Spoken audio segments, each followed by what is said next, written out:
Carolina. Thank you, Mr. Chair.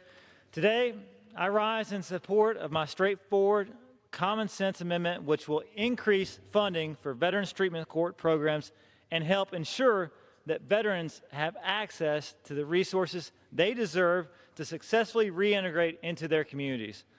As a nation, we have a responsibility to ensure that the brave men and women who are wounded, either physically or psychologically, in service to our nation, receive the care that they deserve.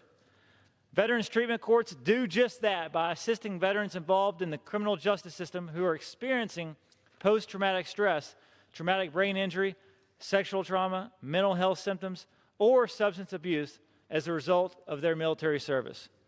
And studies show that these programs work. Through a coordinated system of treatment, community support, and peer-to-peer mentorship, they are able to reduce recidivism and increase participating veterans' overall quality of life. Through the Bureau of Justice Assistance, the DOJ provides local court systems with the financial and technical assistance they need to develop and implement their own treatment courts.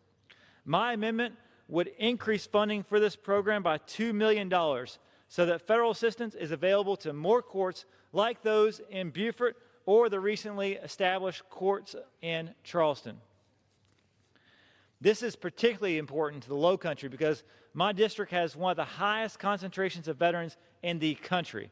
And as their representative in Congress, I have made it my mission to ensure that they have the support that they have earned. And I want to ask that my colleagues on both sides of the aisle join me in supporting my amendment as well as the underlying legislation. I reserve the balance of my time. The gentleman reserves. Does any member seek recognition in opposition? Seeing none, the gentleman from South Carolina is recognized.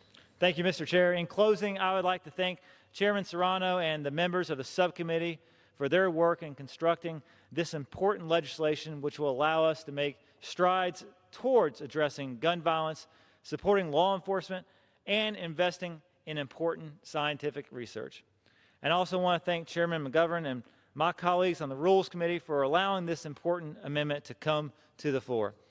To ensure that veteran treatment courts in the Low Country and across the country can continue providing this essential service to our nation's veterans, I urge my colleagues to support